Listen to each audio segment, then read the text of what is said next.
the mix, straight out of New York City. It's the red hot Knicks, and nothing's gonna stop us from hanging a banner. Not the Hawks, Heat, or even Indiana. It's the Knicks, back on pace, back in the chase. That's right, the 8th seed in the thick of the race. And while you try and react to the shots we be blocking, check out the team that keeps the Garden rocking. Spree, hitting threes, playing D. Houston launching jumps from the top of the key. And Ward, you and Child and Larry. Thomas, Big Chris, and Marcus can be. Nobody does it like the Knicks can. Go get your best 5 guys. In fact, grab a 6-man. The Freewell and the Knicks excel. Look out, the number 18 starting to gel. Go New York, go New York, go. Go New York, go New York, go. Say go New York, go New York, go. Go New York, go New York, go. You want Death hold up with 2 deep. And Indiana, they're gonna end up with the Hawks and the Heat. While the Knicks sweep them with the broom. See, our season don't end till the middle of June.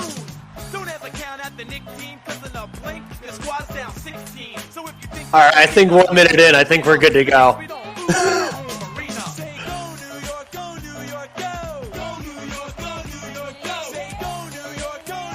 So white. Angel, meet yourself. Who's ready to talk about Terry Rozier for... We have 13 minutes before Alex Monaco comes on from MSG. Remember, anyone on Instagram, you're going to want to filter over to YouTube, like, share, subscribe here. We'll be able to see your comments over on YouTube. We can see them from X or Twitter. Cannot see them from IG while we're on.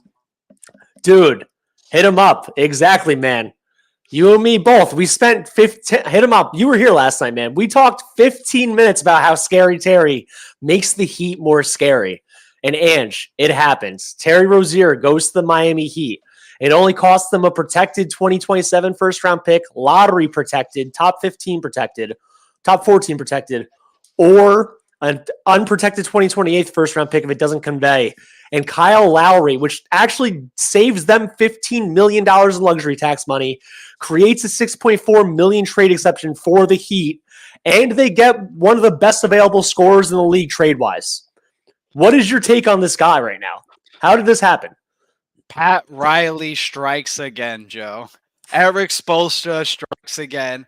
You're giving them another product to come off the bench. And like you said, like we said last night, he's going to give you 20 anytime he wants to give you 20. It might not be necessary for him to give 20 on that team. Brooklyn in the house. Yeah. He might not require 20 on that team, but it's a big upgrade going from a 37-year-old Kyle Lowry to Terry Rozier at that position. Anyone that's listening that's looking for Alex Monaco, we're doing a Knicks-Nets preview. He's coming on at 1 p.m.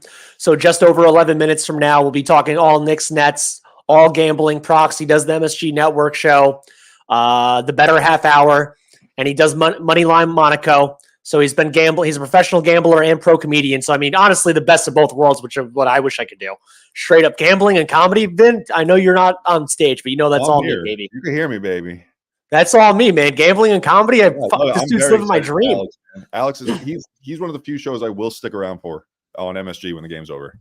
It's so good, and he makes it entertaining. That's all you can really ask for. But Ange, also, dude, little BKE prop. Or like if we were doing over-unders right or wrong, Isaiah Hartenstein being out minus 225.5, we nailed it, buddy. Sources say we're getting more and more right with what we got to know. Hey, listen. Yo, that's 3-0 on Big Nick Energy Sources, baby. 3-0. I think 4-4. Is it 4-4 or 3-3? 4-0. We're 4-0. I don't remember the fourth, but okay. 4-0, baby. I didn't tell you guys, but I did happen to across Reddit before, and they posted our tweet about Isaiah Hartenstein being out. And one guy commented, and he says, "Damn, I hate to give a meme account. I hate to make an account a reputable source, but yeah, here we are. They were right about a bunch of different things. I'm mad at you, whoever that person was, because we're not just a meme account. We're beyond that. But thank you for the compliment. Yeah, thank you for seeing my memes. That's very true. Vin does make great memes though. So while we've moved beyond just meme account. We still are known to be a meme account. So let's get into some of these comments real quick. Hit them up. Jericho Sims is going to play well tonight. Sure as hell hope so, man. When Jericho Sims started last year when Mitch was out and it was him and iHeart, Sims would play like 12 to 14 minutes a game, beginning of the first, beginning of the third, and iHeart would still end up getting like 28 to 32 minutes. I think it might be similar with Precious Achiuwa, man. We might see Sims like 14 to 16 and Precious 30 to 34. Ange, am I wrong with that assessment, or do you think it might go differently? I'm not as big as a Jericho Sims fan as a lot of other people. I'd rather them try Randall at the 5, OG at the 5, and Precious at the 5. Anything to, I'm not saying to keep Jericho off the court because, foul trouble comes into play and you don't want to just keep the rotation so small. So if you've got to play a few minutes, whatever. But I'd rather go elsewhere. I'd rather try the Randall at the 5, OG at the 4, or even play OG at the 5 and Randall at the 4, whatever the case may be. But we're going to Brooklyn tonight. And we're going to smoke them. That's really what it comes down to. We're literally going to be in Brooklyn today. We're going. Big Nick Energy will be in Brooklyn. What do we got for them, Ange? So we're going to be meeting up in Brooklyn. I don't know where exactly. It's going to be posted probably on our Twitter and probably on our Instagram story. We're going to be at a local bar.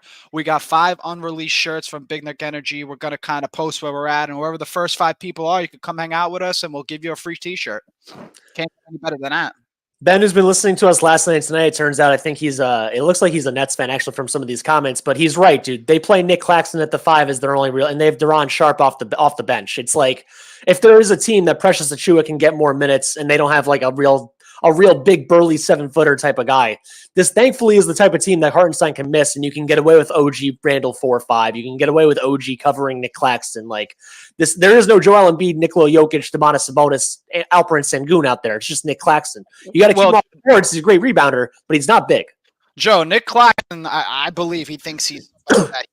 I think Nick Claxton's a very good player, but from his comments from previous years, from when Kevin Durant and Kyrie Irving's on the team, he put himself in a category where I don't think he was at.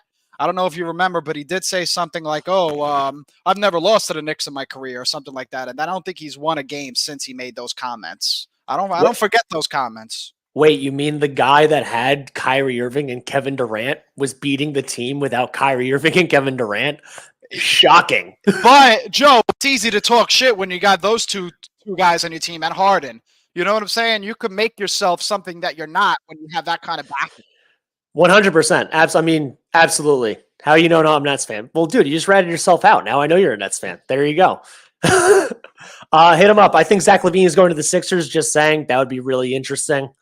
To imagine the Sixers getting Zach LaVine to go with Maxey and Embiid would be also pretty scary. Can Zach LaVine handle a 40-minute workload under Nick Nurse, though? That's the real question, because Nick Nurse is going to run those guys in the ground. And you know who leads the league in minutes right now? It's fucking Tyrese Maxey. You know why? Because he plays for Nick Nurse. Well, I'm sure OG is going to be up there by the end of the year. Oh, yeah, for sure. They might be top 2, honestly. If you filter it from the day of the trade, OG is like second in the league currently, I think. So it's very true. Listen, Tibbs is constructing his old Bulls team. It's you could just see it. It's clear as day. If you go through Tibbs' Bulls team and you go through this Knicks team now, it's almost constructed the same as far as what he likes and what he wants to do on the court. And Nick Nurse has been like Tim Thibodeau Jr. basically since he got in the league. He just happened to win a chip and had Kawhi Leonard his first year.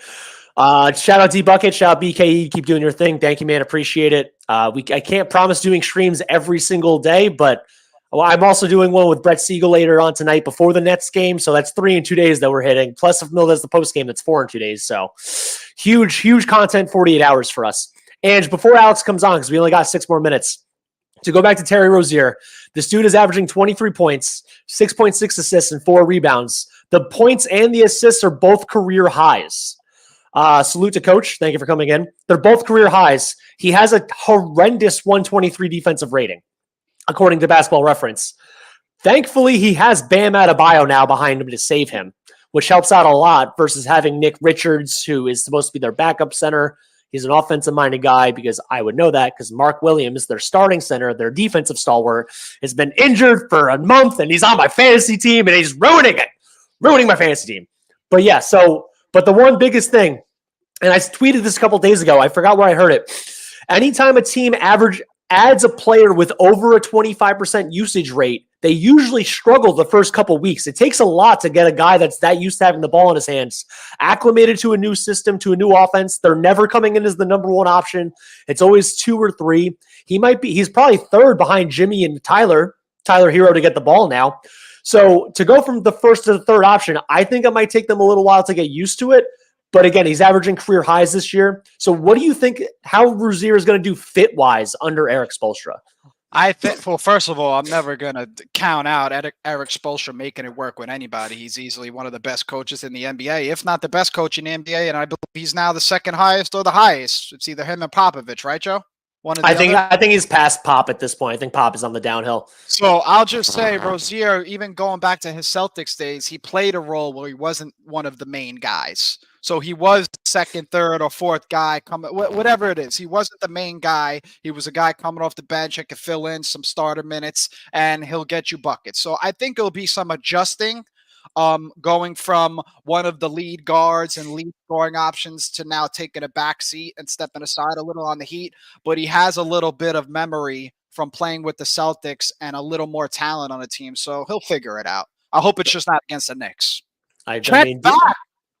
Chet Holmgren is back, man. Chet! Oh my God. And turn your mic down a tiny, tiny bit because you're moving and it's staticky when you actually hit some stuff.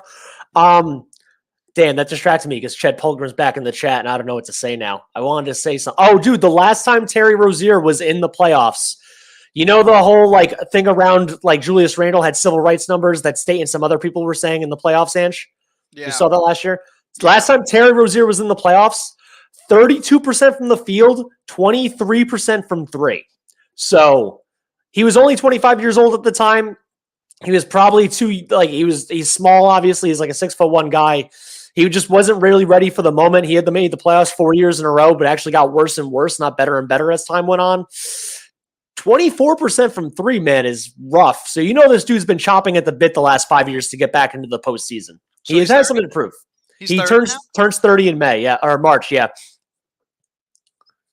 So it's been 5 years. So do you think he's going to be better or no?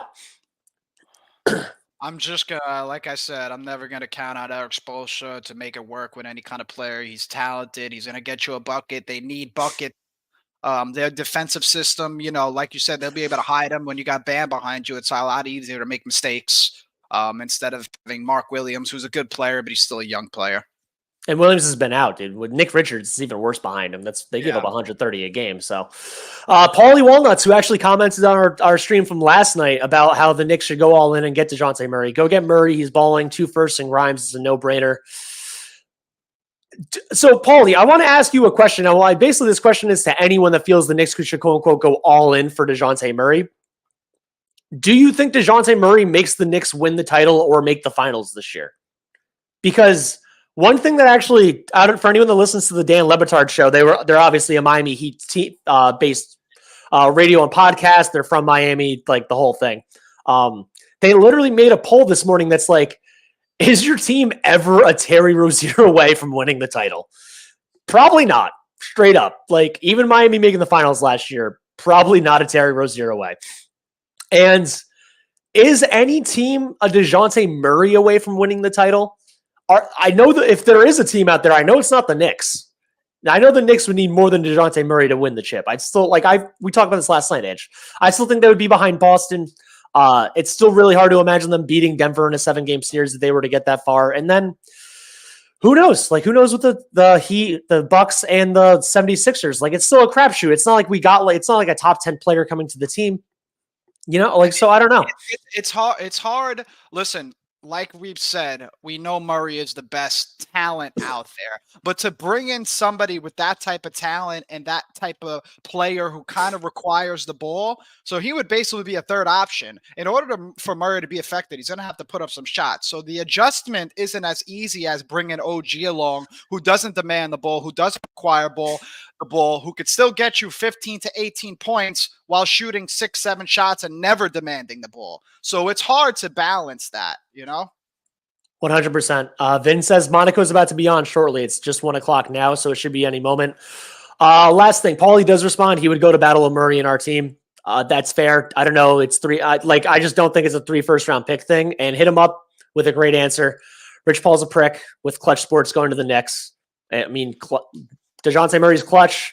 D'Angelo Russell is CAA. That's why all of a sudden this becomes a real thing of Murray's going to go from the Hawks to the Lakers. The Hawks want to get a third team because they don't want to have D'Angelo Russell on their books. Right. I don't know, man. I I love DeJounte Murray. DeJounte Murray is definitely the asset I wanted the most, but he's not 3 first-round picks for me. And if they're saying no to Grimes, Fournier, and 2 picks, the 2 protected picks, which I'm assuming they're not golfing them unprotected picks, and the Hawks are trying to get, I said it last night, man, that 2029 Lakers first, it's like fake gold.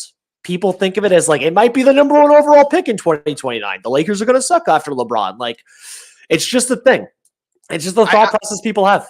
The Knicks are probably thinking, the front office is probably thinking, any logical Knicks fan is thinking, if you happen to acquire DeJounte Murray, you got to hope to have enough assets left over to acquire a bigger fish. So that's kind of where they're at. They don't want to give up too much assets for anything if there's a little bit of hope that they could go get a big fish within the next year. Well, I mean, dude, if you have DeJounte Murray, it's taking away first-round picks, but you're definitely – DeJounte Murray is in the Donovan Mitchell trade. Like, hard stop, no ifs, ands, or buts. He's 100% in the trade. They definitely wouldn't want to hang on to all 3 of Brunson, Murray, and Mitchell. That wouldn't make any sense. So, but that's another reason why DeJounte Murray maybe he's not asking, trade me to the Knicks, because if the Knicks want to go get a bigger fish, he's probably a part of that deal. And that all comes into play in these negotiations. Exactly. 100%. We got Alex coming on as we speak. He's joining the stage momentarily. Again, host of the Better Half Hour on MSG Networks. You guys can see him at least 4 nights a week. Host of the gambling podcast, Moneyline Monaco. And here we go, Mr. Alex Monaco, one of my heroes. If you combine betting and comedian work into your life, man, that is really what I want to do. So, Alex, welcome, man. How you doing? Hey, boys, thanks for having me. Love the program. Love what you guys do for Knicks Nation. Fired up for the Battle of the Boroughs. As a San Diego kid, I don't really know the true significance outside of the last 2 years of being in New York of this rivalry, but excited for tonight. Thanks for having me on.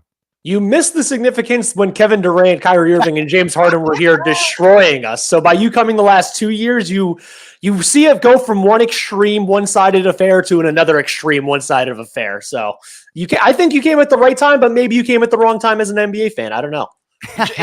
in the end, even with those guys on the team, the Knicks still mattered more. Sorry if anybody's a Brooklyn fan. Fan-wise, yes. Absolutely. So, Alex, I wanted to ask you a couple of questions because first off, the game's on TNT, which I think TNT might feel bad that they could have had the Nuggets Pacers, but maybe not because Tyrese Halliburton's out. But let's just jump right into the preview of this game, man. So they play at 7:30. It's in the Barclays, aka MSG the third, MSG 2 being Orlando. Projected the Nets starters are Dinwiddie, Bridges, Dorian Finney-Smith, Cam Johnson, Nick Claxton. They still don't have Ben Simmons. Who is Ben Simmons? None of us really know. As someone that probably follows them a little more than me or Ange do, this team's been 5-14 the last 19 games. What has been happening with the Nets? You know, it's an interesting question because they have solid role players, but where is the guy? They're looking at Bridges. Sometimes it's Cam Thomas. You saw it the other night. I was born and raised in Southern California, so I follow the Lakers closely. You just don't know with this team who steps up and when. Now you got a little bit of trade rumors, whether it's Dorian Finney-Smith. You're hearing murmurs of Dinwiddie being gone. So I just don't know where the temperature in the room is here because some guys might be out the door, some guys might not. But I mean, all that to say, for this game tonight and the spread that we have, gentlemen, I mean, this Nets team is 12-6-2 against the spread at home. But not a great home underdog. We look at the Knicks now, an unbelievable team. And against the spread, the Knicks have covered 3 of the last 4. I mean, gentlemen, we're talking about a team that's lost 2 games all month and both games by 4 to the Magic and the Mavs. They're playing unbelievably dialed in basketball. And again, in the betting world, and you could tell exhaustion taken full there as we hit the midway point. You got to look for timing. And the Nets just went to the West Coast. Sure, they got an In-N-Out burger. But they got to come back, reset the body clock, and you got a Knicks team that's been chilling. They just got over their emotional win against the Raps. You got to lean Knicks here, not to mention we saw round 1, and we know the Knicks in the past, I guess recent past, haven't played at Barclays too particularly well. They rewrote that narrative with a double-digit victory just a few weeks ago. 100%. And just for everyone to know, all of these lines are according to FanDuel. The line was Knicks -5. Hartenstein's out now, moved down to -4. The over-under was 222.5 with Hartenstein out. It went up a half point to 223. With iHeart being announced out and Sims mostly getting the start, are you looking at anything like Nick Claxton points now or like Nick Claxton rebounds or Julius Randle rebounds? Maybe where are you going player prop-wise with no iHeart? Yeah, it's a great question. You want to take advantage of these moments on the block when you got a guy like Earhart who's out on the rebounding side of things, right? And you look at Randall off this triple-double, shout out Ice Cube game, which was unbelievable. Kind of older brother shouting out the younger brothers quick, and RJ, hey, this is how it's done, grown man with it. But you look at Randall here, 32 boards in the last 3 games off the double-double.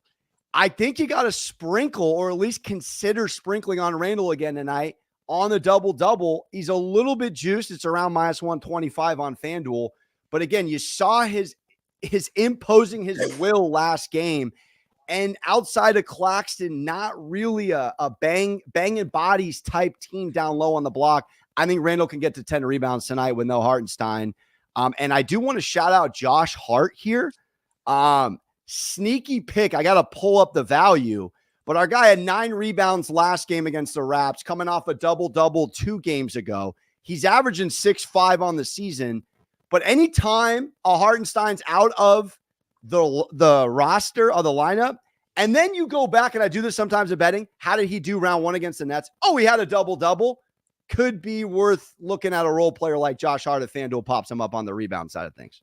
2 guys the FanDuel also doesn't have quite listed yet for rebounds would be Precious Achiuwa and Jericho Sims. Me and Ange, obviously you probably watched the Knicks on the last couple of years. Me and Ange have watched them 80 out of 82 games for most of our life, basically. We know how Tibbs is, man. If he puts Sims in there, Sims is playing 14 to 16 minutes. There's a chance Achiuwa plays like 32, 34 minutes. So even though Achiuwa is not available yet, what would be a rebound number you'd be looking to try to get him at? I mean, gosh, he's off that 18 and 11 game. I'm looking at it. I love the 4 offensive rebounds. This is probably a good play again. He's off the momentum of the emotional game. And really, I don't think anyone on their bingo card had Precious stepping up, potentially the most of the 4 in the battle of the X's. But I mean, my gosh, he showed up and showed out, gentlemen. Double-double. That would have potentially put some Acorn money in our retirement if we sprinkled on that. But I mean, if he pops up tonight, I think it's one of those process of elimination. I feel like Press is going to do a lot of dirty work when he comes off the bench, take up those minutes, bang bodies with Claxton, muck it up.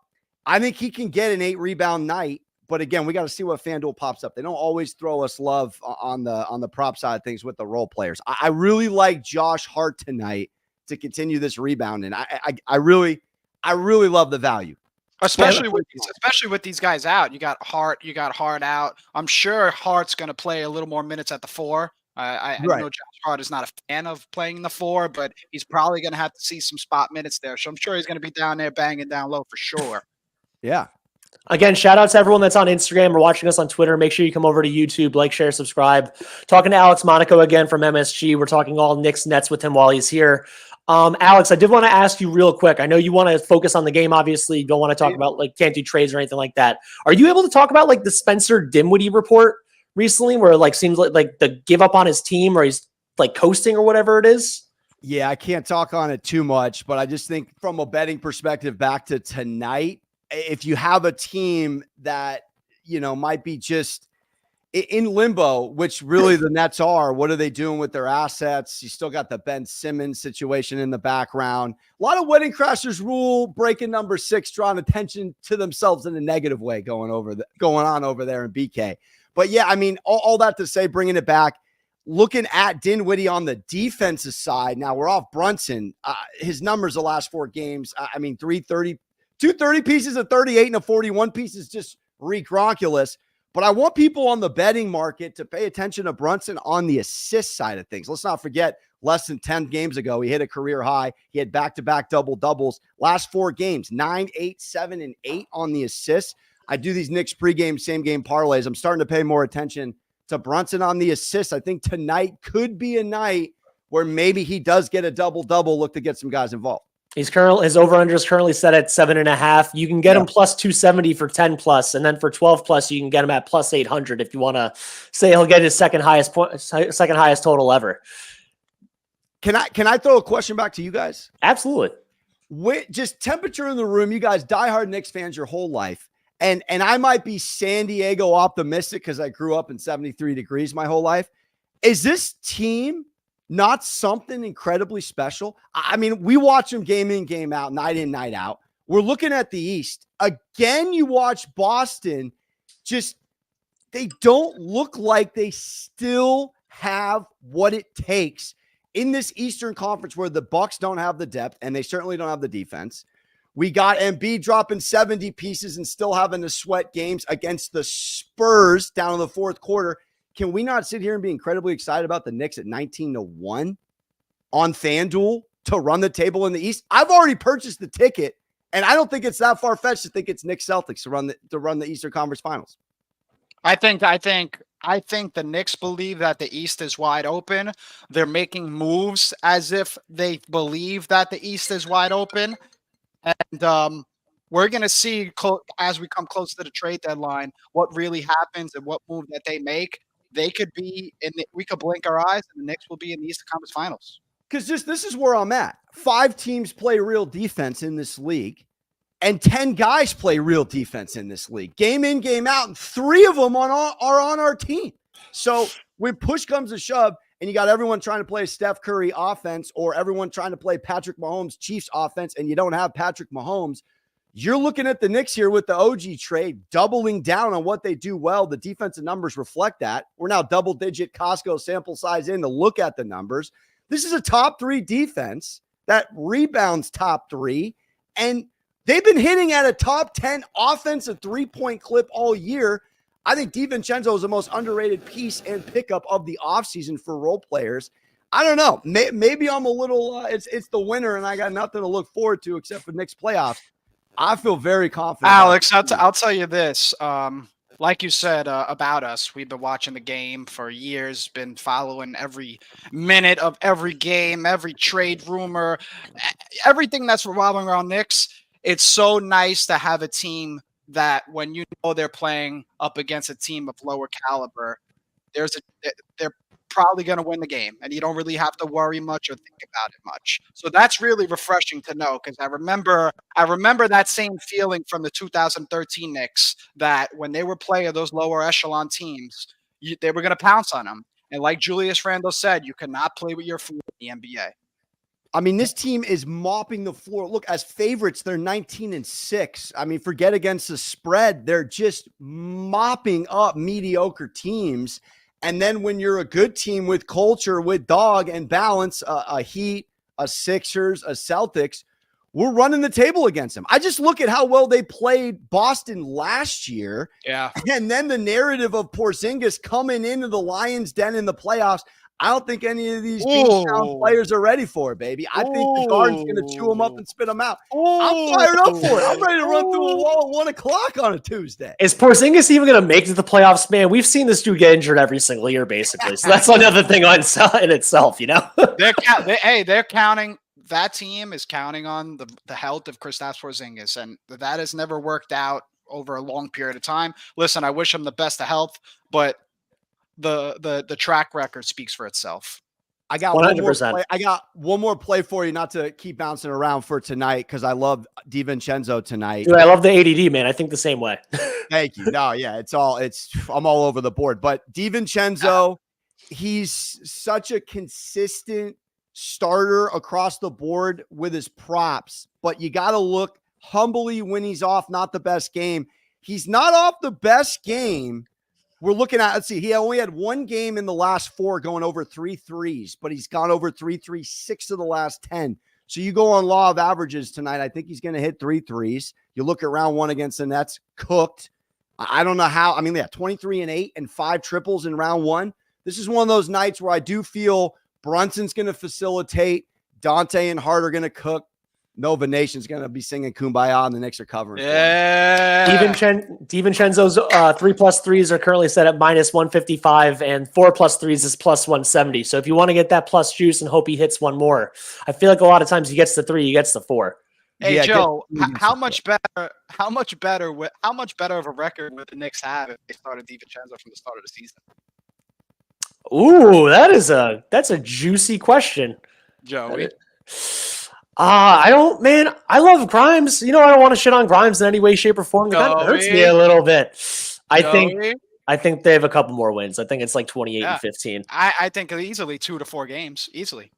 Instagram viewers want to know about how Alex feels about OG 4.5 rebounds. I do. So, Alex, how do you feel about OG's rebounds to make up for iHeart? And then I have another OG prop question afterwards. Yeah, I mean, that's not a terrible look. He showed up. I had him on 15 points against the X last game, so that hurt on 14. But we already know he's going to bring it on the boards. Last 3 games, he's got 19 boards.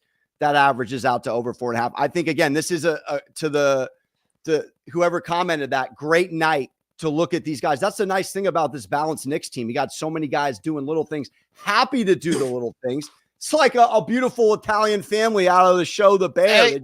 That not everyone's going to be getting credit for cooking the Tommy Cutlets chicken parmesan, but Hey, someone's got to clean up. Someone's got to do the little things. Someone's got to go to the grocery store. That's these Knicks role players. They do all the little things. So, yeah, I mean, back to OG tonight, I think absolutely a nice value play there. Unless his boy Precious takes a couple of those away from him. He should get 5 or 6. He might, honestly. And then, dude, obviously, OG Anunoby, like, now that he's on the Knicks, a lot of Knicks fans are seeing that this guy's like a top 3 defensive player in the whole league. Hard stop, you know?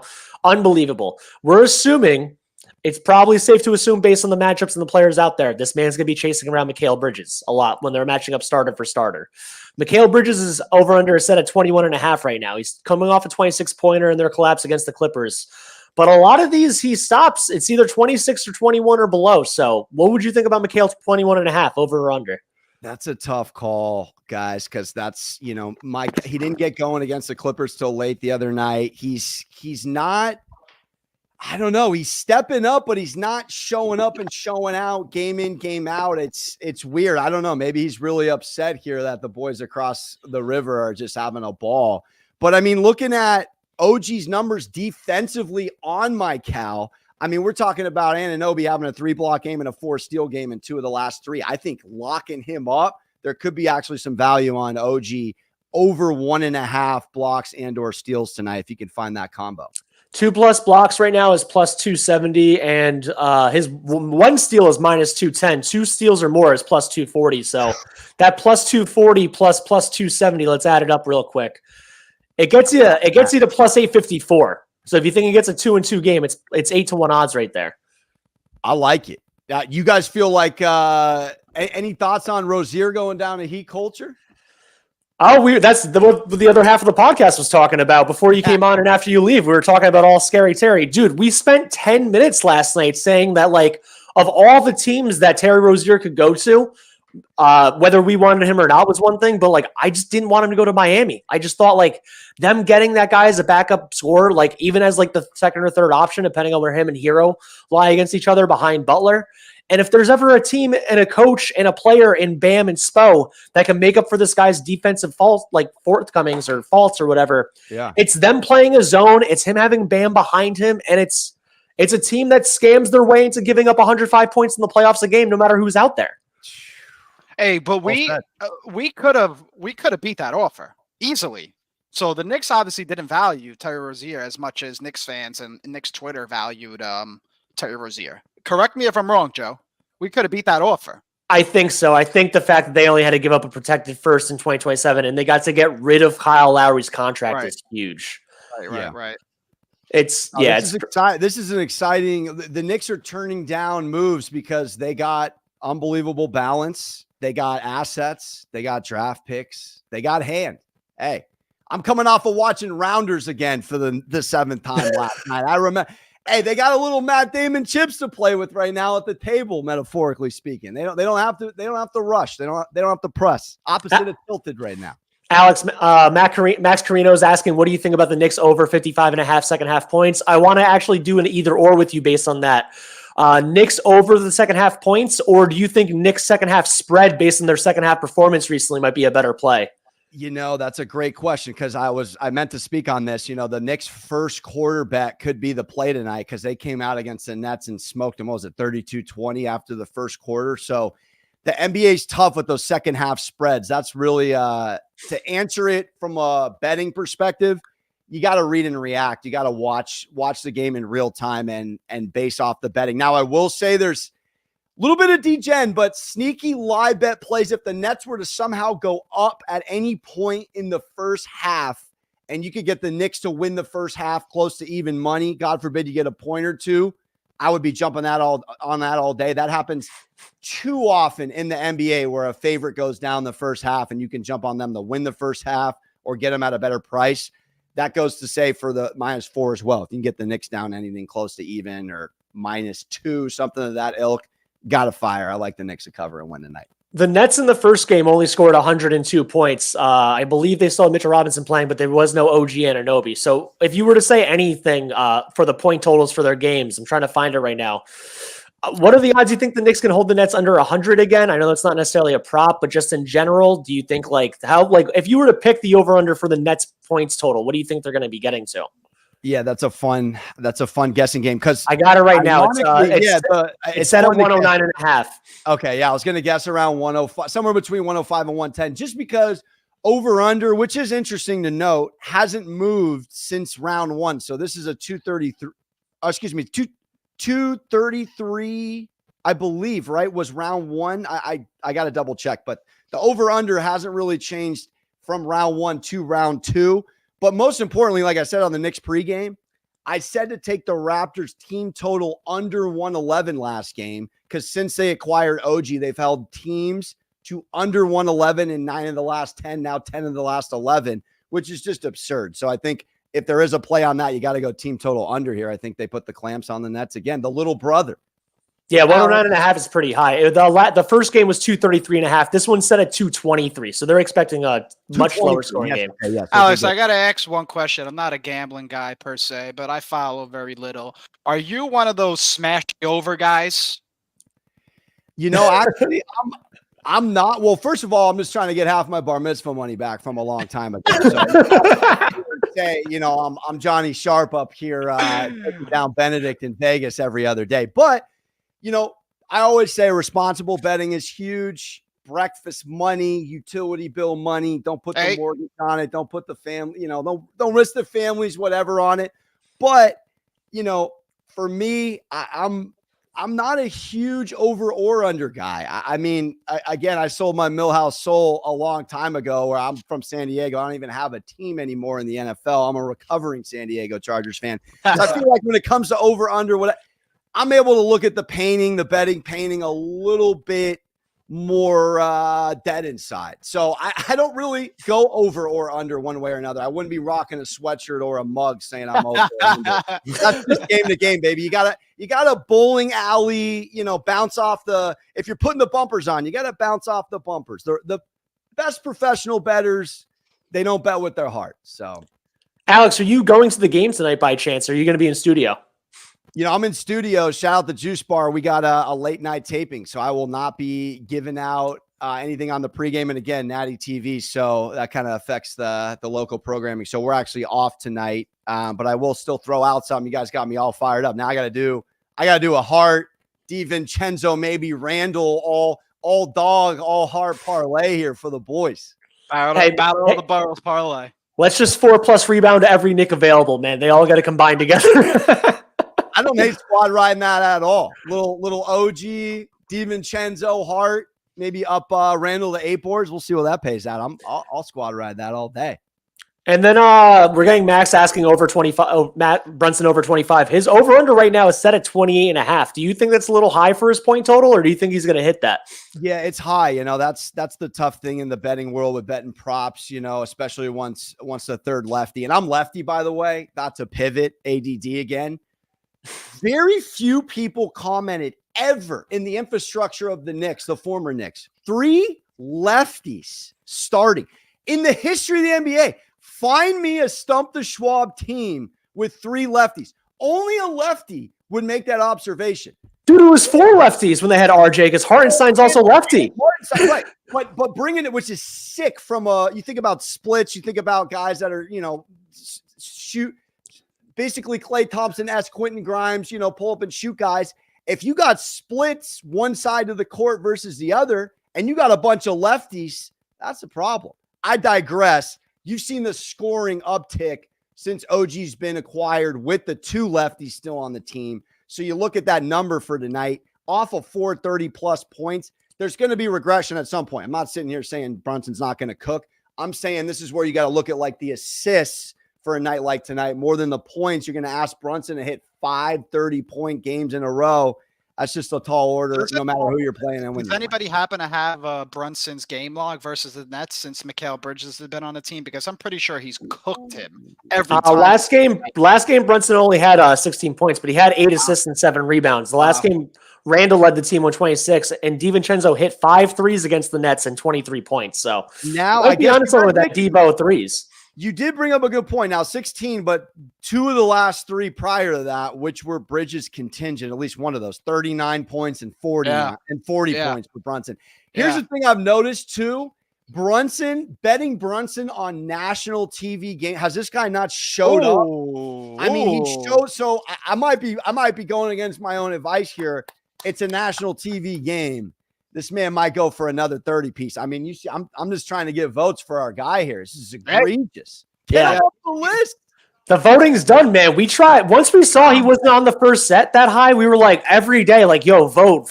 Like, I get it. We're all New Yorkers. We got better things to do. I know in Indiana, they got nothing to do. They got 4 restaurants and 3 apps. Like, but we got to do this, man. There's more of us than them. Long off season in that Anthony Richardson world over there. Oh my God. They almost made it anyway. I do want to, so actually I was looking at Randall over 25.5, and I was thinking the same thing you just said about Brunson, about Randall in national TV games. Randall did lead the team in scoring in the last matchup against the Nets. And I mean, Nick Claxton is a good shot blocker, but he's not like a rim deterrent. He's like, he either blocks you or he gets bullied inside. So I think this might be a big Randall game personally. I don't hate that. I think if we're talking Randall, I don't hate the double-double. I mean, PRA could be a play too. He's off. He's on a unique assist journey this year where he was humming and you could get over 4.5 assists at a great FanDuel price. Then they caught on to it, chilled out a little bit on assists, but not really. If you look at it, he's pretty on the money with around 5 assists a game. He's averaging 4.9. So maybe PRA tonight if he does bully Claxton. I like that thing. I do. I love if Julius Randle's going up against anyone that's not like a 250, basically Isaiah Hartenstein size center or power forward or bigger. I just like love his point props most of the time. And then recently he's been getting his assists more and more. There was a while where his assist number was always hard set at 4.5, and he was just getting 5 every single game. And then he followed up with a 0, and that was the end of that. But it was good for a while. Is it like 80-20? What's the Brooklyn to New York Knicks love here tonight in Barclays? What's the Dan Campbell Lions decibel meter set compared to Nets versus Knicks tonight? Ange, that's all you. I think anybody that's a Brooklyn fan right now was originally a Nets fan and transferred over. KD, Kyrie, and Harden teamed up. And now they definitely lost a little piece of that when those guys left. As far as the ratio, I don't even know what it could be, but I can tell you that fans are going to be awfully loud in that arena tonight, and I will be there. Let's go. Hey, if I was there, I'd dap you up. We'll have to do a little meet up at the Garden next time we're all there. Absolutely, 100%. How often do you actually get to go to games since you're in studio so often? Does it always have to be the weekends? No, they're very positive with when we're covering the games and we're working the games and we're doing them in the arena, definitely sticking around and watching, of course. But so, I'm an older Jewish man with it. I like watching playoff football at my house party of one. I like watching Knicks basketball. I like watching at the crib locked in, technically it's work. So, I like to be to be not bothered. Put me in my household cubicle so I can watch these boys dominate. Same here. I can't agree with you anymore. That's how we feel. My bad, Joe. But go ahead. My friends think I'm crazy when they're asking me to go out and I'm like, I got the Knicks. They're like, what are you, a part of the team or something? I'm like, no, it's just part of the job. This is what we got ourselves into. We got to just be home for the games, locked in for the games, content. You can't miss anything, Can't miss anything. Crazy, but that's how it really be, Alex. Saturday night was not the NFL playoffs. Saturday night was the return of RJ and Quick. Come on, let's get it right, New York. Oh, let's go. Oh my God. There's RJ Barrett and Julius Randle together were just two of the most polarizing Knicks I've had to witness from a fan perspective in my lifetime. So one of them being gone takes away the polarization just that much. Yeah. Hey, Joe, I hate to cut you off. Alex, what did you think about the reception that those guys got from MSG? Obviously them coming back home, they put a lot of hard work into this Knicks team. They were a big part of why we are where we are now. What did you think of that reception that they got at the Garden?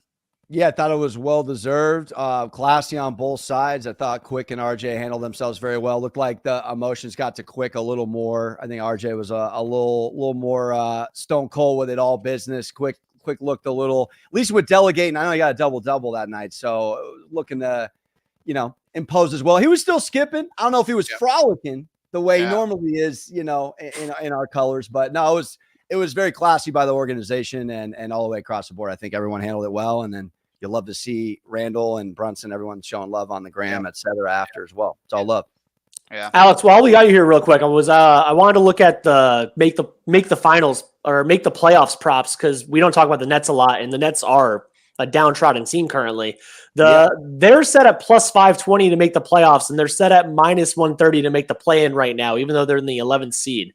Do you like that play-in minus 130, almost even odds, or what would you think about that? It's an interesting question, because what's going to happen, I hate to say it's a domino effect with what Atlanta's going to do. Where's DeJounte going? How does, because Atlanta's right there. Chicago with Levine, those are 9th and 10th right now in the East. So what are those teams doing? Are they retooling? Are they selling the guys that, really got them in the conversation of being able to be in the middle of the playoff, after the first round in the East, et cetera, type conversation?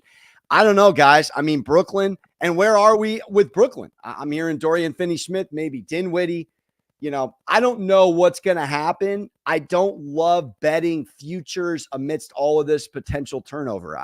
We could be looking at if Levine's in the Western Conference and Murray's, in our division or what, just a lot of stuff that could happen. Having said that, if no moves were made, I kind of like the value in them getting in the playoffs, but I do think the play-in's pretty safe, because I don't really trust Chicago and I don't really trust Atlanta right now. And Brooklyn they actually play decent defense on that team, all things considered. So I don't hate it. I feel like when you're a team that doesn't have a real number one option, if you're going to have any level of success, it has to be on the defensive side of the ball. Absolutely. I thought they were going to be better than what they were. I think a lot of people did. Yeah, they got a lot of hard-nosed players. It's just not coming together. And it seems like the coach and the players are not connected all the way through. I've seen some comments Jock Vaughn made. I know that he benched them. I don't know if it was the start of the second half or midway through the third quarter, but there's been some turmoil over there. Alex, one of our listeners, our commenters, has a crazy parlay going on right now, so we're going to read it to you. Max is trying to hit the big one. Yeah. OG over 4.5 rebounds, Brunson over 25 points, 25 plus probably. Knicks covering this over 55.5 second half points. Clippers over. I mean, the Clippers aren't playing the Lakers. Oh, they are playing the Lakers tonight. Clippers over the Lakers, Nuggets -3 over the Pacers, and Thunder -6 against whoever they're playing. Whoo! This man Max is going off while Alex is looking at all the games to process all that. Again, anyone on Instagram, make sure to come over to YouTube, like, share, subscribe. Here on Instagram, it's hard for us to read your comments during the live stream, obviously. Make sure to check out our shop, bignickenergy.com. We have a bunch of cool stuff going on. Andrew, are we still doing that 50% sale till the end of the night? Yeah, we have a sale all the way up until midnight tonight. It's going to end. There's no code required. Everything on the shop, the price is the price. It's select items. It's not everything, but most of our hottest and newest items are on sale 50% off. So if anybody wants to go take advantage of that, go to bignickenergy.com and support the brand. Any website, anyone that's a fan of Bully Ball, man, we have some really cool new Bully shirts. They say Bullies on them. You can get them as a t-shirt, a hoodie, anything like that. That's the one you should be getting. So Alex, were you able to process this wild parlay? Wild parlay. Well, look, he's got Thunder on an alt line because they're playing the Blazers, and that's a double digit. Look, I mean, the Clippers play the Lakers very well. Lakers.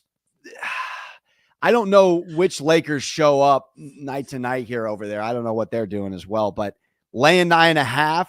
He's got Clippers -3. He said Clippers over the Lakers money line. It was Nuggets -3 over the Pacers. That's right. Yeah, I mean that could hit. That could hit. He had something with the Knicks second half. The over 55.5 second half points. Yeah, that's a sick. That's Max, can you do us a favor and post the plus you got right now? What is the payout for this wild thing?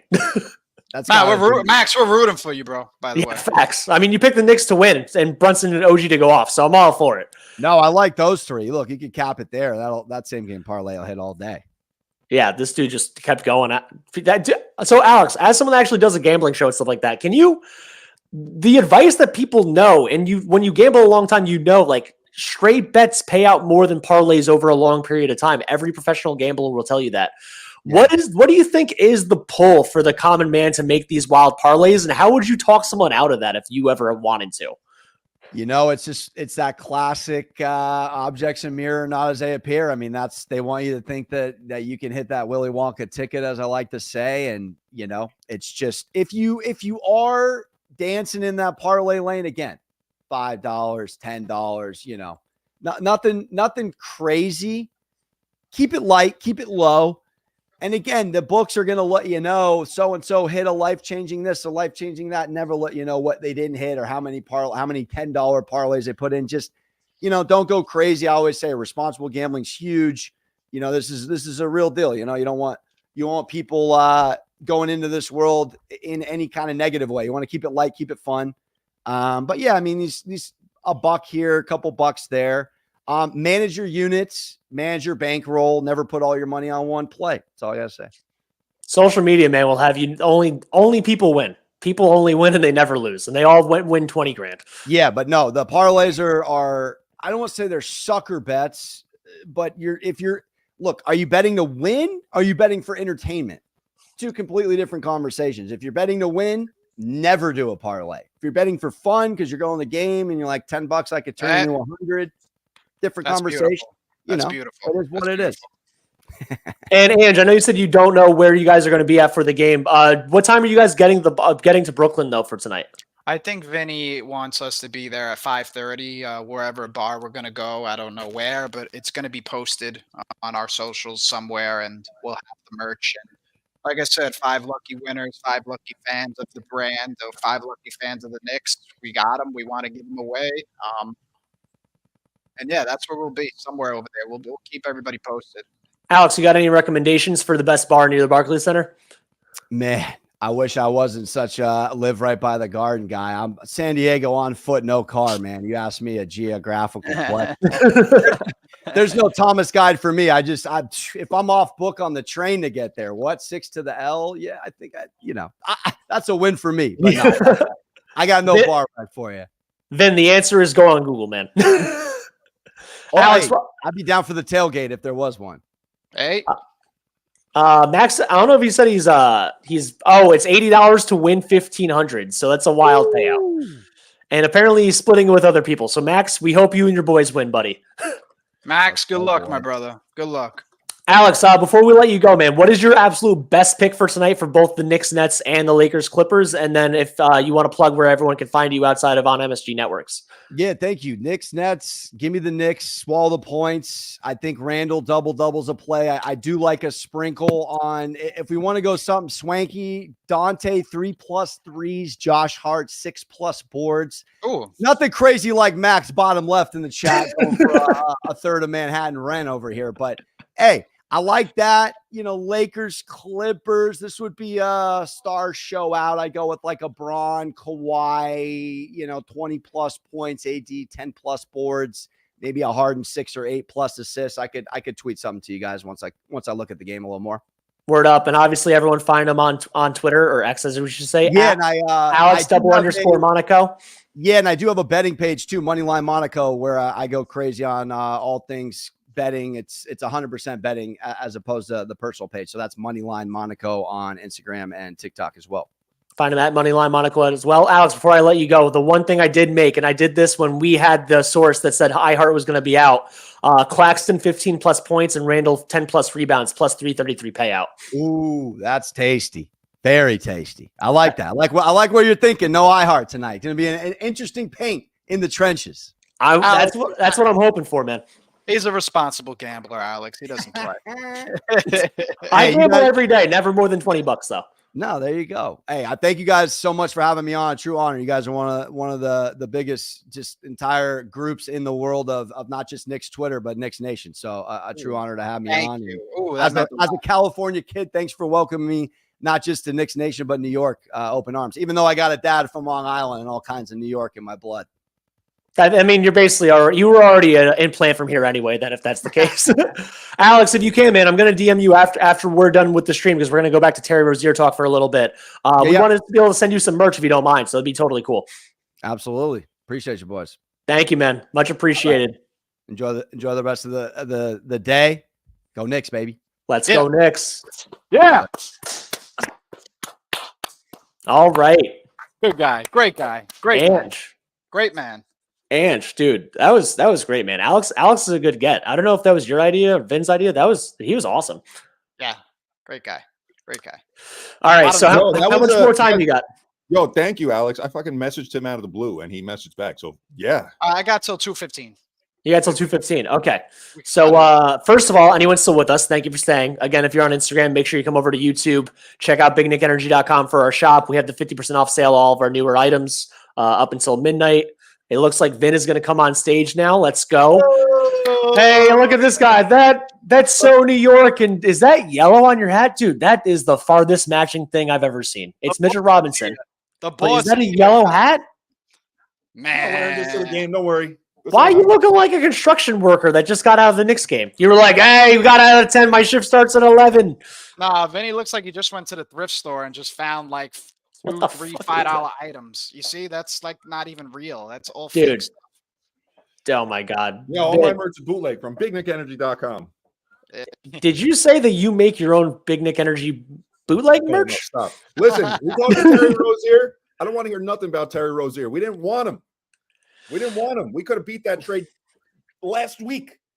Okay, that's clearly, now that we're back on the Terry Rozier thing, that's got to be the biggest indicator that we didn't actually go that hard for this guy. Like, they basically salary dumped Kyle Lowry and then just gave them a protected first-round pick. They're getting rid of Kyle Lowry, and they got a pick in 2029. We could have given him a pick this year in Quentin Grimes. We didn't want him. No, I mean, dude, at this point, you probably wouldn't even have to pay Quentin. You could have just given them fucking Evan Fournier. Yep, we didn't want him, man. That means but Joe, I'm sure the team wants to kind of do Grimes right. No, I don't know. I feel like the Knicks have been doing good business. Like they have been doing the guys they deal right. I did say that when they dealt RJ and IQ, they dealt them to a great position for them to be better as individual players. So regardless of the whatever you want to call it, I'll call it beef between Thibodeau and Grimes and, the Knicks culture. Hopefully they decide whatever they decide to do. Supposedly they said that they want to send it to a Western Conference team. So what does that tell you, Joe? Anything? Well, they're actually worried about him performing against them. So obviously, if you want to keep someone out of the conference, it's because you think that he would actually might hurt you later on in the thing. What are the players in the rumors that are on the West? Besides, that's what I'm trying to say, Joe. What if they want to send him west? We know Clarkson. Who else out west have the Knicks been linked to? Well, it's basically just been the Brogdon. Obviously, Brogdon's got to be the biggest name out of Portland's. And then, dude, I know Clarkson and Sexton both keep our names coming up from Utah, but it's like between Danny Ainge and Utah, we keep saying Utah just keeps winning these games that they should have been trying to lose. Apparently, if Utah didn't want a Mario, this dude's Knicks Twitter OG. What up, Mario? That's one of the best drunk voices in space, man. I fucking love listening to Mario. That's him, baby. And that's the case. He's even a better voice. I love listening to Mario. Dude, he literally sounds like me when I'm drunk, but he says hot fire shit all the time. I love it. Mario has some of the best takes on Knicks Twitter.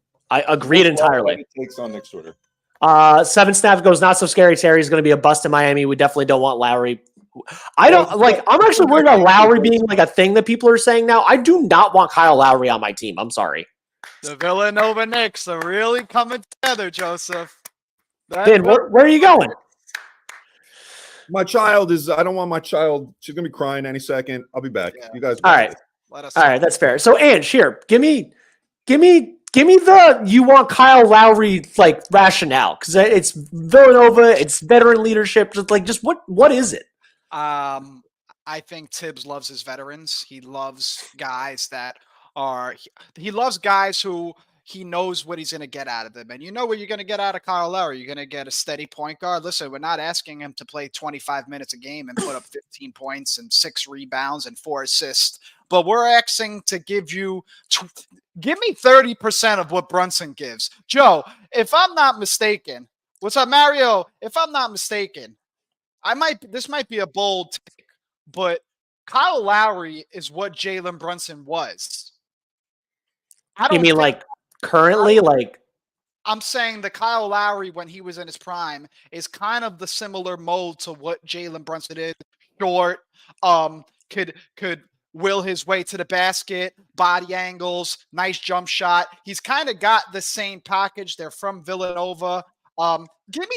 Listen, I'm down for Kyle Lowry. Do I think he's the best thing that we could get? No, but if it's a last case scenario and we can't get our hands on a Malcolm Brogdon, on a Jordan Clarkson, on a Bogdan Bogdanovic, or whoever else we're rumored to get, I'm down to give Kyle Lowry 12 to 15 minutes a game and let him run the ship with the second unit. He might get a little bounce back to him. I know he loves Thibodeau. I don't know if anybody has seen a prior interview before, but he did a podcast.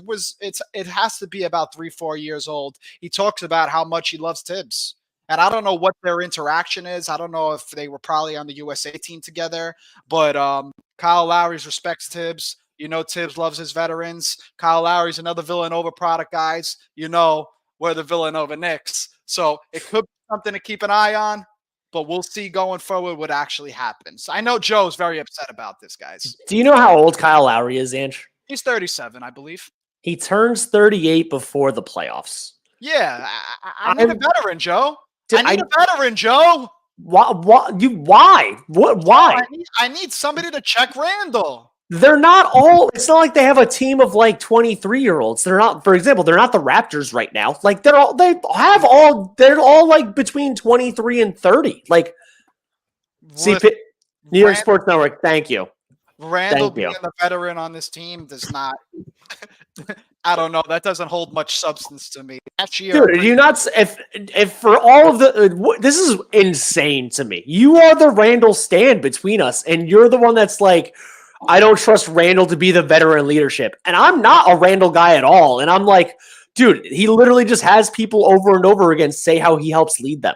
I don't need a 38-year-old on my team. I don't. I'm sorry. If he wants to coach, bring Taj Gibson back as a coach, man. That's the veteran leadership. Angela, what makes you think that Julius Randle doesn't have good leadership skills? Well, I'm just going off what I see. I don't know what goes on behind the scenes. I want to reference a Carmelo Anthony interview and why. Remember, he was asked why he was never loud, why he wasn't a vocal leader, and he said that all the guys that he watched growing up, silent, composed, they take care of their business behind the scenes. I think Randall is that. I think Randall is that behind the scenes where he's just a put his head down kind of guy and just get the fuck to work. But I also think there is times, and we've all known and we all seen that on that court, he'll have like some sort, I don't want to call it like a mental outburst because, you know, nowadays that's a real thing. Mental health is a real serious thing. But the body language hurts. And I want to throw that whole shit in the garbage. Yes, mental health does matter. Obviously, I myself, I go to therapy for certain things, so everybody should. But no, ball players have been outspoken for the entirety of the NBA. Shaq didn't get this when he was vocal about not wanting to be with Kobe. Kobe never got this when he was fighting on the court. No. It's just a part of the game. If you're passionate, you show passion on the court. And that's like the best thing you could show. Because I would hate to have a guy that is getting screwed and is staying quiet. So I don't think there's anything wrong. The only thing I didn't like is right here. Everything else is fine. I don't care for that. It can go either way. Kawhi Leonard was the best player on a title team like 2 or 3 times in his career. Twice in his career. I mean, Tim Duncan was on the downswing, but and that guy doesn't say anything. So, I mean, it really can go either way. It does not like you by being a louder or silent guy, make sure like the best. That are like that, right? You got OG Ananobi's and Kawhi Leonard's, but then you also have like Russell Westbrook's and Julius Randle's who will be very outspoken and kick people out of the arena with passion. I always go like this. It's this world. I'm in the business world. I own a business. So I always go by like monkey see, monkey do. So how I seen my dad operate and handle humans and handle people and handle emotions and handle conflict is the way that I will handle all those same things. So these players that are on the Knicks and they're young and they're looking at Randall as that leader, as that guy that they're going to look up to. And monkey see, monkey do. If Randall acts a certain ways in certain situations, that's going to have those guys be doing the same thing. I'm not critiquing the guy. I'm not criticizing the guy. I love Randall. I'm a Randall fan. But I think there's some areas of his game that he could be better at, like anybody else in this world. The best player in the world, LeBron James, he does the same thing as Randall sometimes. Nobody says anything. I don't think I've watched Kyle Lowry for the past 18 years of my life and thought he's like of the vocal leader that doesn't complain to the refs that I necessarily want my younger players to emulate. This guy literally is like if Jalen Brunson tried to draw a charge and then also pulled the guy down from his jorts while trying to draw the charge while also trying to maybe hurt the guy. That's not necessarily the guy that's like the vet I'm trying to look for. He's not like a Taj Gibson dude. Guys, I want you to take a trip down memory lane with me, right? The year is 2000, I believe 13 or 14. Kyle Lowry was about to be traded to the Knicks for Iman Shumpert. And then Iman Shumpert got hurt, and that deal went down the drain. And Metal World Peace as well. You remember that? Kyle Lowry was on his way to the airport. Kyle Lowry was going to be a Knick. With that being said, I didn't want him then, and I for sure don't want him now. He would have been gone by now, though. For sure. He would have been already gone. For sure don't want him now. Kyle Lowry at that time would have been Carmelo Anthony's maybe best teammate. So, I mean, that probably would have helped a little bit. Right now, you bring in Kyle Lowry, he takes Evan Fournier's role, which is nothing. Yeah, Kyle Lowry's not coming to the Knicks and not playing, so don't bring him at all then. Dude, if he was on the only way that Kyle Lowry would or should end up on this team is that the Knicks don't make any trade because they're like every guy we wanted to get was either outbid or we just don't want him. Like apparently, based on what we're seeing from this Terry Rozier package, they probably just didn't want Terry Rozier. If Jordan Clarkson gets traded to someone else for 2 first-round picks, if DeJounte Murray ends up somewhere for the Lakers package and something else, and then it's like the Knicks were like, we weren't willing to do 2 first-round picks. You're not worth it. We still want to get Spider. We want to try to get Embiid in a couple of years, whatever. Or Booker 2-3 years from now, whatever. It's not who you go. You still don't go for Lowry. You go for Alec Burks at that point. No. I'm saying if they don't even make that deal, if they get through the trade deadline and then it's like the buyout market and you're like, we could bring in Kyle Lowry for $6 million. Are you saying that's the only time you would bring in Kyle Lowry? If you don't make a single trade. Is Evan Fournier still on the roster in that situation? If they don't make a trade, yeah, he is. Can we afford that? Yeah. What do you mean? So we don't pay for the team. There's not breaking news, yeah, guys. yeah. Ian Begley did have an article that came out today, and I'm just going to read off some of the news. There's no major developments reported on Knicks trade from this week. That was from last week, right? I don't know if the article is re-updated because I know they kind of do that sometimes, but they'll go back, re-update that article. But this just came out. I just see a tweet now about it. Alec Burks and Bruce Brown squarely on the New York radar. Yeah, this is probably a little old, but this is new. I'm sure you guys have seen this, that there has been no significant discussions between New York and Portland about Malcolm Brogdon as of last week. Yeah, and then what is it? The NBA trade sources, Twitter. I mean, I don't know how reliable that place or thing is. They go Malcolm Brogdon and the Knicks are upping their trade talks as of this was like 3 hours ago. So I don't know. Yeah, I don't trust NBA trade report. I mean, they're not. Agreed, Mario. Atlanta is trying to fleece us. They're trying to get young players. They want 2 first, man. Yeah, anybody trying to fleece the Knicks, those days are over. Listen, they're not. If they want those picks, Quentin Grimes is out of the deal. Those days are over. You can't get all that, and that is they're trying to fleece us. If they're coming at us, Quentin Grimes, Evan Fournier, and those 2 picks, that's a fleece. I don't know if anybody knows who Brock Aller is, but he's the guy kind of behind the scenes that works salaries. He's their capologist. He's their capologist. He was on the Cavaliers team when the Cavs had that run of LeBron James, J.R. Smith, Iman Shumpert. They were able to get K-Love. I don't know what other kinds of moves he made, but he was instrumental in the success of that team. So if you guys know anything about him, if you look him up, his name is Brock Aller. He's done some good work. He has a lot of knowledge. Knicks aren't getting fleeced by anybody nowadays. Those days are over, guys. I agree. Vin, I know you've been a Klay Thompson fan in the past, but I know you guys already told. I'm gonna literally just for Tyrone Thomas's sake. He's saying Klay Thomas never Kyle, which I mean, if Klay Thompson never Kyle. If they made the same amount of money and then Kyle Lowry is a buyout, the salary doesn't matter. Literally, Klay Thompson makes $43 million this year. Like, if I just press the button, Klay Thompson for Evan Fournier, the Knicks are off by $20 million. They have to cut $22.4 million, which if you added Grimes and Mitchell Robinson, you still can't afford Klay Thompson with Evan Fournier. That's how off this is as a trade. You can't get the guy.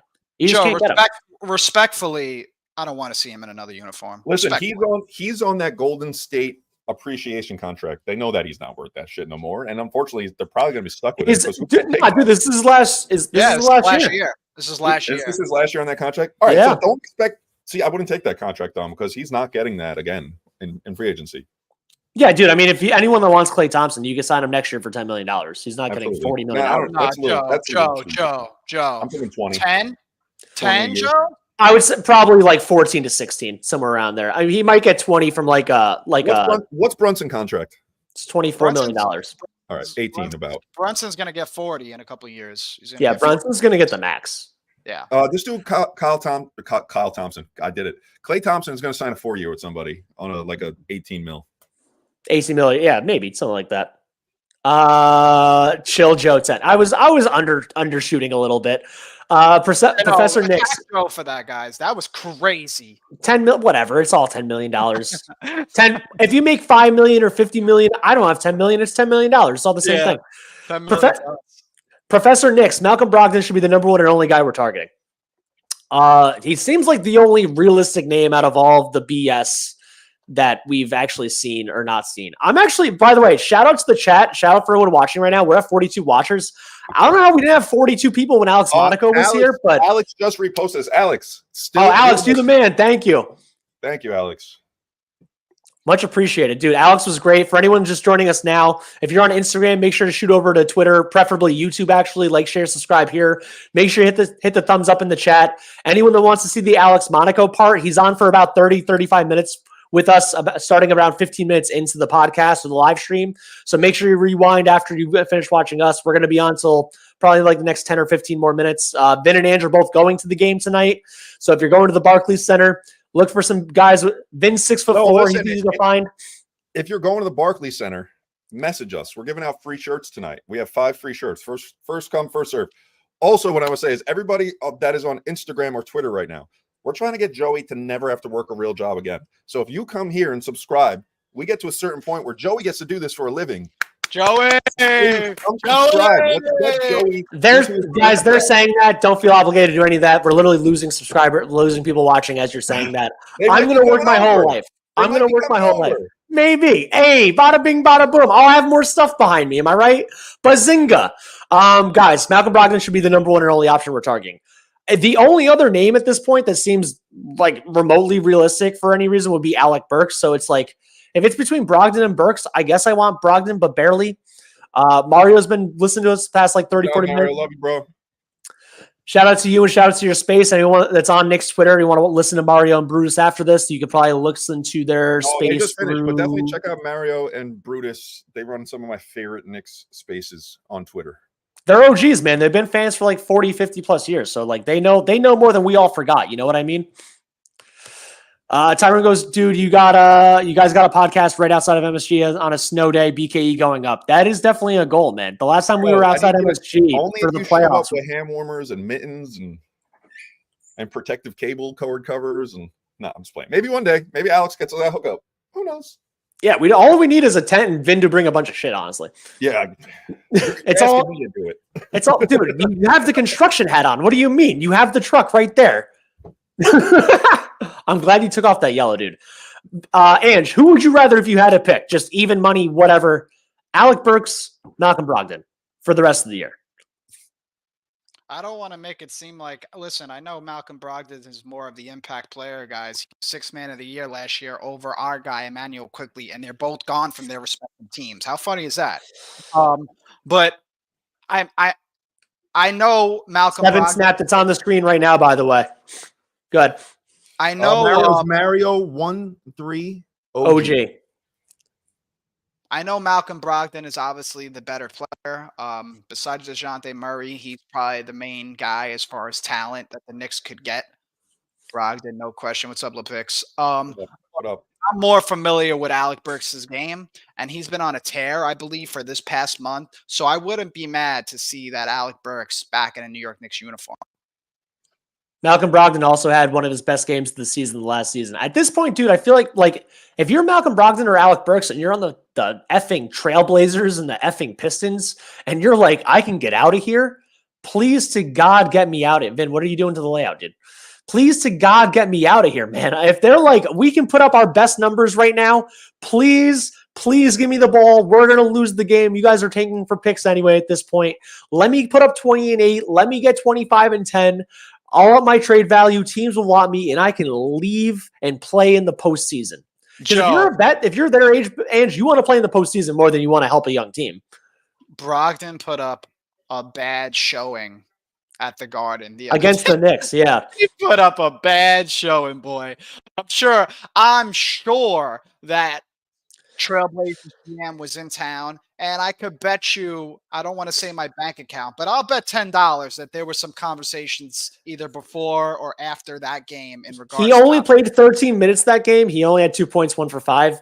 He's played 25 or more in the last 4 games since. Maybe he was like, hey, tell my agent to tell them I don't want to play today. I want the Knicks to win. I'm the best player here that's playing. Let's just sacrifice this and get me over there. Yeah, and for anybody else, for anybody that don't know, from my understanding, from what I remember, and I remember these kinds of things, I believe if the Knicks weren't getting Jalen Brunson the year that they signed him, I believe Malcolm Brogdon was one of the main targets. And Malcolm Brogdon could I don't want to say he could put up the same amount of production as Jalen Brunson, because Jalen Brunson is an absolute star in the NBA right now. But Malcolm Brogdon could have been our starting point guard instead of Jalen Brunson. But now we can have both of them on the same team. Last 3 games for Brogdon in reverse order: 16, 6 assists, 5 rebounds, 30. What's his minutes? He's averaging like 24 a game, 27 a game. He's averaging 15 points, shoots 42% from 3, 15, 5, and 4 in 27 minutes a game. That's solid backup shit. You're going to be asking the same thing from him if he comes on the Knicks, with the exactly possibility of closing games with Brunson as well. Exactly. The last 2 games, he has 30 points and 23 points, 7 rebounds in both games, and 6 and 9 assists. And his whole thing is 1 or 0 turnovers, and most of the time he plays. So another thing Tibbs loves is hanging onto the ball and not making turnovers. We've been struggling in that department, Joe. Especially our bench.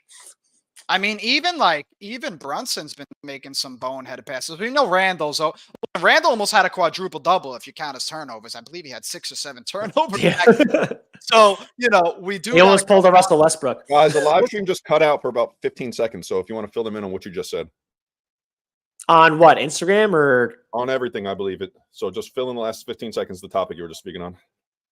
Oh, we're basically just saying that for why the Knicks should get Brogdon and how good he's been doing recently. And then we were like, Randall almost had a quadruple double, which is pulling the Westbrook, where he had almost points, rebounds, assists, and turnovers. Bro, And go ahead. I don't even know where I was at, but I'm just going to pull up. I have PTSD from Alec Burks being the starting point guard. I don't think I can handle him being a Knicks. We did touch on this topic yesterday. Towards the end of Alec Burks' tenure with the Knicks, his first tenure with the Knicks, he was thrusted into a role that was not really for him. I think bringing him back this time around, you would see him kind of play a similar role, but in very limited minutes in that role. I don't think you'd be asking him to take much of the same responsibility.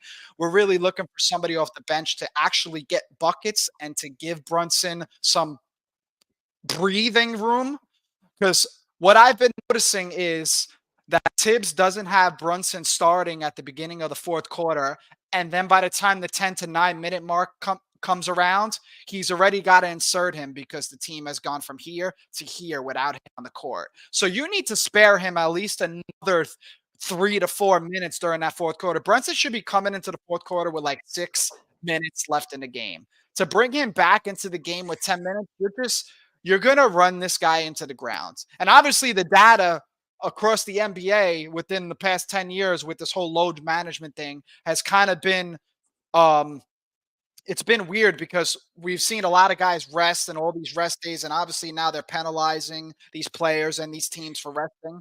So Tibbs has kind of never been on that trip of load management, but we have seen a lot of his teams kind of falter in the playoffs because he plays them a lot of minutes. He wants to win games in the regular season. So we'll see what happens when it comes to that. Go ahead, Joe. I do want to say from the Alec Burks being like he was the starting point guard and that kind of scarred people. And he also he was the starting point guard and Emmanuel Quickly was a rookie and Tibbs didn't want to start Quickly as a point guard. He never really viewed him as a point guard. And by the time he finally viewed him as a point guard, we had a Jalen Brunson. So that was kind of the end of that. And Tyrone's going no to Alex. Come on, let's not moonwalk. I think Alec Burks would benefit the team. And I love Deuce McBride. I want Deuce McBride to stay in the rotation and get minutes and get better and better. Because I don't think that dude's close to his ceiling. I think that dude can be small Marcus Smart at one point in his career. But to make Deuce McBride turn into Alec Burks is an upgrade for our postseason roster. Hey, Joe, let me ask you a question. Do you think that Tibbs playing Deuce McBride extended minutes since Quickly and giving Precious minutes instead of Jericho, do you think that's him telling the front office, okay, you're giving me this. This is the product. They obviously falter a little bit when Deuce gets in the game and Precious gets in the game. Is that his way of telling the front office, get me some fucking help? Well, the Precious thing is Precious was a quote unquote throw in, but he kind of needed, they needed a backup big. They don't, until Mitch comes back, they went from having these two-headed monsters, I hate saying the phrase Twin Towers because of 9/11, but that's kind of what they are from an NBA standpoint. They had that, and then it's Hartenstein to Sims is just too much of a drop-off. Precious at least has somewhat of an offensive game. He's willing, albeit to fail, he's willing to take a guy off the dribble and try to do a little bit more. So there's a benefit to him playing. I don't think that's Tibbs trying to be hey, I'm playing these guys. They're not good enough. Get me some more help. Although I do want to say for Precious Achiuwa specifically, because Daniel Gafford has also been a name in the rumor mill. And they literally, as I'm saying that, Day Love just literally post this. We still need a backup big. Tonight's a huge tryout for Achiuwa and Sims as a combo, because if they don't do well and Nick Claxton and I don't know, Cam Johnson and Day'Ron Sharp, whoever the Nets consider their bigs in the scenario that they still don't have Ben Simmons and they don't really have a normal starting five. If they don't do well tonight and they don't bully a guy that's small, Daniel Gafford has to become a target immediately, especially depending on when our Hartenstein, if he's going to miss one game, is he going to miss 5 games? Is this a load management, just rest thing because he plays 36 minutes now? Is this a lingering issue that's now coming up because this is the first time in his career he is playing a lot of minutes? So it really depends. Tyrone, I was always willing to trade Mitch Robinson because I don't think Mitch and Ihart are both going to be on the same team next year because Ihart is going to get a bag. So if Mitch helped you get a really, really good player, I'm not against it. I'm willing to trade anyone on the team. Ask Ange. I literally say all the time, if I had to trade Jalen Brunson to get Giannis, I would do it in a heartbeat. My goal is to see the best players on the Knicks. Where's your loyalty? Ange, when have the Knicks won a chip in my life? They never have. That's what my loyalty is. It was 73. Exactly. We weren't alive, dude. We weren't alive. That's where my loyalty is. If I was a Warriors fan or a Lakers fan or a Celtics fan, maybe I would have a little more loyalty. But my whole thing is that if I can have a top player and I have to deal the 10th best player to get the top player, you do it. Hey, Joe, what year did the Knicks win a chip again last? 70. The two they have are 69 and 73. Were you a thought at the time? I know you weren't alive, but were you a thought at the time, you think? Or your parents were too young? My mom was 14. Oh yeah, you weren't a thought. I'm sorry. That was no. Were you a thought in 73? No. Yeah. Dude, we're born the same year. Oh, I didn't know. I thought you were older than me for some reason. You're born in 91, right? 92, Joe. Come on. Oh yeah, 1 year off. Yeah, I'm younger than Vin. Vin just turned 33. Yeah, Vin. So Tyrone, I hope that answers your question, by the way. Youngins, my little young chickens. Okay. All right. Yeah. All right, small buck. Yeah, get back to nowhere. And then what was the other thing? It was Precious and what was Miles McBride. So yeah. I think Deuce is gonna be a good 8th, 9th, 10th guy most of his career. Maybe he can elevate to the point of being a 6th or a 7th man, and we just haven't truly seen it yet. His 3-point shooting has gone up a lot since from last year to this year. That's really, really encouraging to see. I don't think Tibbs plays guys to be like, hey, I need more help. I think he just plays who he had. He plays his best 9, whoever it is. And then it's up to Leon Rose and Brock Aller and Worldwide West to be like, hey, these are the 9 he plays. Our 8th and 9th aren't good enough. We need to turn them into better pieces and go from there. Right. Dagos, McBride is still too small for me. I mean, there's some great small players in the NBA. There's not a lot, and I understand that. I mean, he makes up a lot for his size with his defense, man. Regardless of he gets his up on your size, grill. he is in your chest. He is getting over every pick and roll. You are feeling Deuce McBride when you play against him. Pause.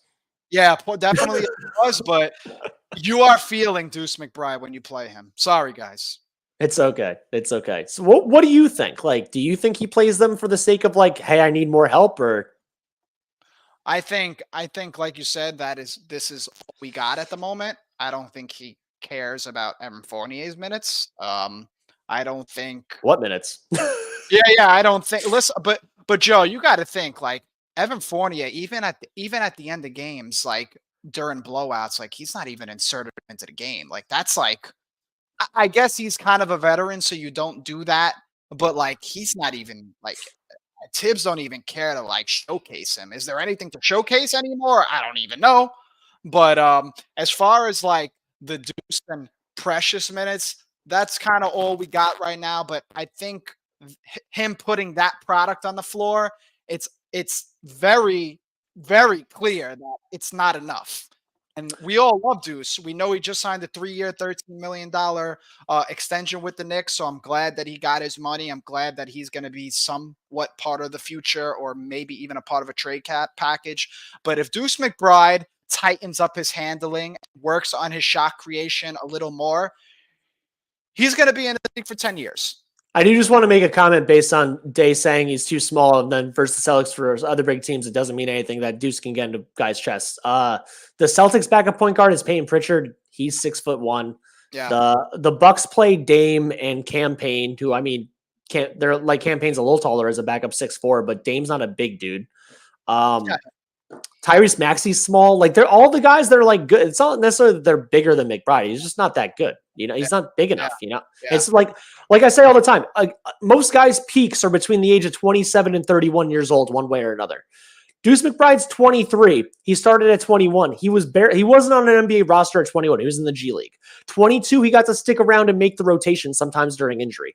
23, he's now in the rotation. He's like the 8th or 9th guy. Maybe by the time he's 25, he's a 6th man. Maybe by the time he's 28, he's a starter. Well, Joe, that's the problem with the casual New York fan. No fucking patience. Like, these kids are babies. Like, I look at these guys when I watch them on TV and I'm like, man, these guys are celebrities. These guys are playing for the New York Knicks. But in the end, they're just normal Most people. guys are like 24 years old. Bro, they're just normal people. Obviously, Deuce, he's very young. He's a baby. I mean, I wish I was 24 right now. There's so much like adjusting to the lifestyle, to the game, to the development of your body. You got to give these guys some time. Not everybody's just going to come in and be able to produce 50 points, 4 rebounds, 3 assists in 22 minutes a game. Deuce Agreed. Project, guys. And it's okay that you have a little project on the team. And Tibbs loves him. He loves his work ethic. You see what you got going forward. That's all. Tyrone, I'm sorry, man. He said, damn, they hit my soul. No patience. And then Mario goes, I don't think he can run an offense. We don't think he can either. So, I mean, but that's currently. That's not forever. Maybe he's good enough at 26. You just don't know. Listen, even these guys like RJ Barrett, we just got I could go to like 220, Joe, like max. So after this, I was going to be like final thoughts on Terry Rozier and say we're wrapping up anyway. Anyone on Instagram, make sure to like and share, subscribe on YouTube. Make sure to hit the thumbs up. Come to our YouTube page. Twitter, same thing. Come to our YouTube page. Thumbs up. Everything to push us through the algo. Obviously, if you are catching us now, Alex Monaco was on earlier. Make sure to listen to that before the Knicks-Nets game tonight. All gambling props about Knicks-Nets. Where to go because Isaiah Hartenstein's out tonight. Bunch of rebounding props, stuff like that. So make sure you check it out. It was around the 20-minute mark to about an hour in. So, and then me and Andrew surrounding it with Terry Rozier talk and now Deuce McBride and trade targets. Yeah, I just want to follow up on what I was saying. Like, even guys like RJ Barrett and Emmanuel Quickly, guys, like one's 24, I believe, and one's 23, Joe, if I'm not mistaken. IQ's 24 and RJ's 23. Yep. These guys are kids. Like you said, Joe, 27 to 31. your peak athleticism, you understand the game, you understand schemes, you understand how teams are going to defend you. That's when you're at your best. So sometimes the expectations of Knicks fans are just too much, and it's not easy playing in New York also. Dude, think of it this way. Julius Randle is now an all-star level player, a lower tier all-star level player, but he's a fringe all-star level player. How old is he? 29 years old. When did he make his first all-star team? 27 years old. He's in his peak, and that's why he's as good as he is now. And then when he's 33, he's gonna, unless he's fucking LeBron James, who's an anomaly. If you're not LeBron James or Tom Brady, you'd start going down, and then you're not in your peak anymore. And so, like, just always remember that. And a lot of fans, I know Mario definitely knows this. He's been watching a long time. He's older than that age, obviously. Maybe right now we need another guy because if Brunson goes down, what do we have? We have losses. That is what we have. But just the same as every other team if you lose your best player.